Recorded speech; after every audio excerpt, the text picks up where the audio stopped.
ഇപ്പൊ ഇത്തരം കുറച്ച് ഉജ്ജ്വലമായ രാമായണ മുഹൂർത്തങ്ങൾ നമ്മുടെ നാട്ടിൽ ഉണ്ടായിക്കൊണ്ടിരിക്കുകയാണ്.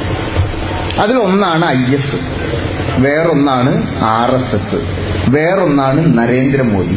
ഇനി അതിന്റെയൊക്കെ ചെറിയൊരു ഭാഗമാണ് നമ്മുടെ ശശികല ടീച്ചർ കേരളത്തിലുള്ള.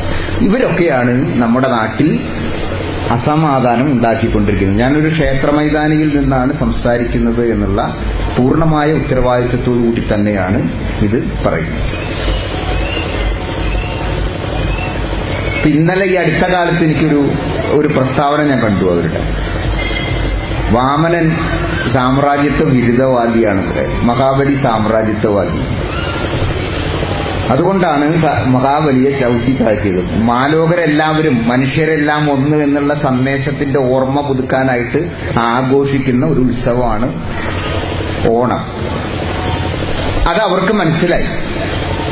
ഇന്നലെ ഞാൻ കാലത്ത് സർ സയ്യിദ് ഇംഗ്ലീഷ് സ്കൂളിൽ ഒരു പൊന്നോണ ഉത്സവം ഉദ്ഘാടനം ചെയ്യാൻ പോവുകയുണ്ടായി. അവിടെ ഞാനത് പോയപ്പോ സുഫുവാൻ എന്ന് പറയുന്ന ഒരു കുട്ടിയാണ് അന്ന് മാവേലി കെട്ടി അവിടെ എന്നെ സ്വീകരിച്ചത്. അപ്പം മനുഷ്യരുടെ മുഴുവൻ ആഘോഷമായിട്ട് ഓണം മാറിയിട്ടുണ്ട്. ഓണം അങ്ങനെയാണ്. അപ്പൊ അതിനെ എങ്ങനെയെങ്കിലും ഒന്ന് വർഗീയവൽക്കരിക്കണം, തമ്മിത്തല്ലുണ്ടാക്കണം. അപ്പൊ അതിനൊരു കാര്യം പറയുകയാണ്, മഹാബലി ഭയങ്കര അപകടകാരിയായ സാമ്രാജ്യത്വവാദിയായിരുന്നു. എന്താണ് ഈ സാമ്രാജ്യത്വവാദം? അദ്ദേഹം ദേവലോകത്തെ ആക്രമിച്ചു എന്നാണ് പറയുന്നത്. ദേവലോകത്തെ മഹാബലി ആക്രമിച്ചതാണ് അദ്ദേഹത്തെ സാമ്രാജ്യവാദി എന്ന് മുദ്ര കുത്താൻ ശശികല ടീച്ചർക്ക് പ്രചോദനം കൊടുത്തത് എങ്കിൽ ഞാൻ വളരെ ലളിതമായിട്ട് പറയുന്നു, ഗരുഡൻ എന്ന് പറയുന്ന ഒരു കഥാപാത്രമുണ്ട്. ഗാരുഡ പുരാണം എന്ന് പറഞ്ഞൊരു വലിയ പുരാണം ഭാരതീയ ദർശന സംഹിതകളിൽ വളരെ പ്രബലമായിട്ട് നിലവിലുണ്ട്. ഗാരുഡ പുരാണം വായിച്ചു നോക്കുക. ശശികല ടീച്ചർ ഒന്നും വായിച്ചിട്ടില്ല എന്നുള്ളതാണ് അവരുടെ അനുഗ്രഹവും നമ്മുടെ ശാപവും. ഗാരുഡ പുരാണം വായിച്ചു നോക്കിയാൽ നിങ്ങൾക്ക് മനസ്സിലാവും, അതിൽ ഗരുഡൻ ദേവലോകം മുഴുവൻ ആക്രമിക്കുകയല്ല, ദേവേന്ദ്രനെയൊക്കെ തവിട് പൊടിയാക്കിയിട്ട് അമൃതകുംഭം എടുത്ത് പോരുന്നുണ്ട്. അപ്പോ ഗരുഡൻ ആരായി? വിഷ്ണുവിന്റെ വാഹനാണ് ഗരുഡൻ. അപ്പൊ ഗരുഡൻ ആരായി?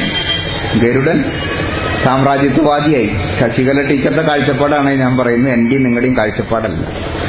അപ്പൊ ഒരു കാര്യം പറയുമ്പോൾ അതിനൊരു സാമാന്യ വിവരമൊക്കെ വേണം. ഇതൊന്നുമില്ലാതെ ആളുകളെ ഇങ്ങനെ തെറ്റിദ്ധരിപ്പിച്ചുകൊണ്ടിരിക്കുക. അതുകൊണ്ട് ഞാൻ ഉറപ്പായിട്ട് പറയുന്നു, മതങ്ങളെക്കുറിച്ച്, മതഗ്രന്ഥങ്ങളെക്കുറിച്ച്, അതിലെ പ്രമേയങ്ങളെക്കുറിച്ച് വിശ്വാസികളായ, സമാധാനം ആഗ്രഹിക്കുന്ന, ശാന്തി ആഗ്രഹിക്കുന്ന എല്ലാ വിശ്വാസികളും വളരെ അഗാധമായിട്ട് ചിന്തിക്കേണ്ട ഒരു കാലഘട്ടമാണ് ഇത്.